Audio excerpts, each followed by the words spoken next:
So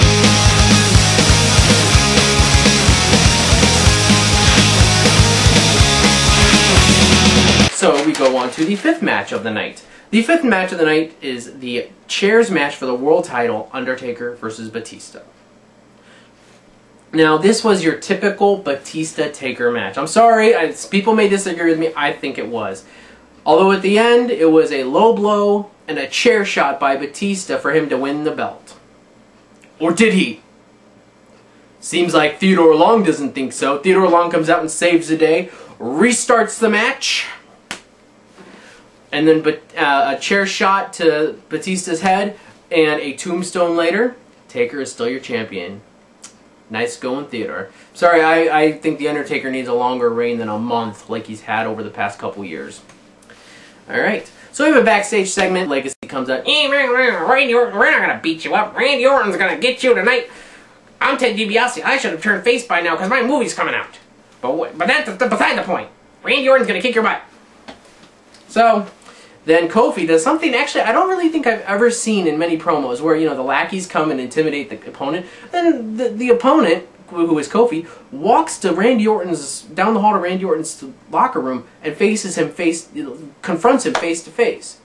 I don't think I've ever seen that in a promo, so that actually surprised me. I'm like, whoa, he left the lackeys, he went to Orton's locker room, and he confronted him.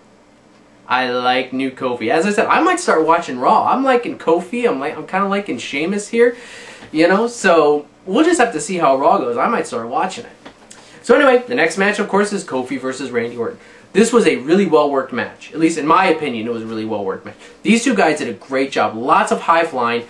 Kofi hit the Trouble in Paradise, where Randy Orton, you know, reached out and grabbed reached off the camera and grabbed the rope.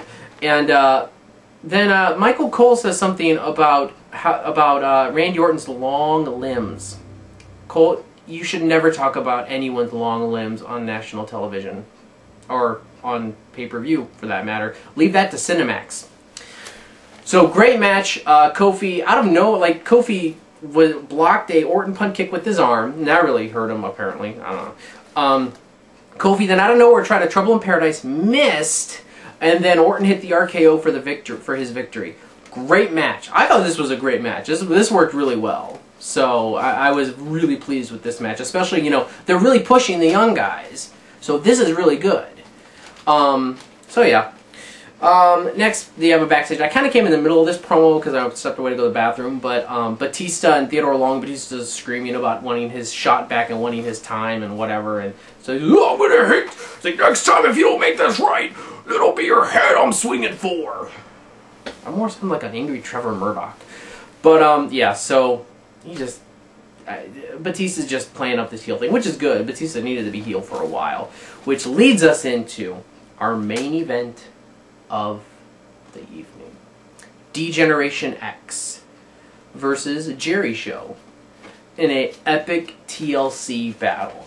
And can anyone please tell me, had the tag titles ever been defended in a main event on a pay-per-view?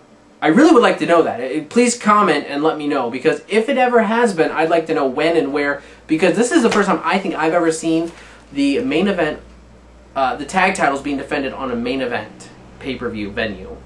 Anyway, great match work by all four competitors, and I love Jerry Lawler's comments about, oh, I looked at one of these letters before it started, and it said only a 400-pound weight limit. So, you know, like, you're just like, why would you say that? The Big Show's going to climb it anyway, you know it, and it's not going to buckle. And I don't know, it just didn't see it. So, there were great spots in this match, great work. A little bit lacking in the tables department, but that's okay, because you had a lot of tables work with Cena and Sheamus. But yeah, it just was a great match. Hold on, let me see what I got here. They did one of the notes I had was a nice, they suplexed a ladder, DX suplexed a ladder onto Jericho, and just, I thought that was a really funny spot. As I said about the tables, the crowd was chanting, we want tables, and, you know, Big Show just kind of threw one of the two DX members right through a table, and it was great. I really wish they would have done a little bit more table work, but it didn't really hurt the match, in my opinion. A lot of chair work, a lot of ladder work. Towards the end, Big Show started tearing ladders apart. It was really funny. Like, all of a sudden, all these ladders, he's just ripping them apart, and then they had no ladders. So it's just like, yeah. So, of course, Jericho was going to climb up the ladder without the other side on it, which didn't work. So Jericho gets on Big Show's shoulders, and he tries to walk out of the center of the ring, and Jericho, if he could have grabbed the belts, would have had him. But of course, then Shawn Michaels and Triple H get in the ring. Shawn Michaels super kicks Big Show. Big Show, you know, Jericho was supposed to fall outside through the table. Didn't miss. The table fell over, kind of, and he just fell on top of it. So it was kind of a botched spot, but whatever. And then an assist, I want to say an assist pedigree, that might have been earlier in the night, though, by Triple H and Shawn Michaels. And then Triple H held the one half of the ladder there for him. And Shawn Michaels climbed rung by darn rung by darn rung until the ladder match ring veteran climbed up and pulled the WWE Unified Tag Team titles down, giving D-Generation X their first ever Tag Team Championship together. Tonight was definitely a title-changing night, and there were no squash matches, no quick matches tonight either. 7 matches. And no, like, 5-minute matches or 5-second matches, really. ECW got their time. Women's matches got their time. This was a well-produced show. Holy crap! You had great talent on and great, just epic matches.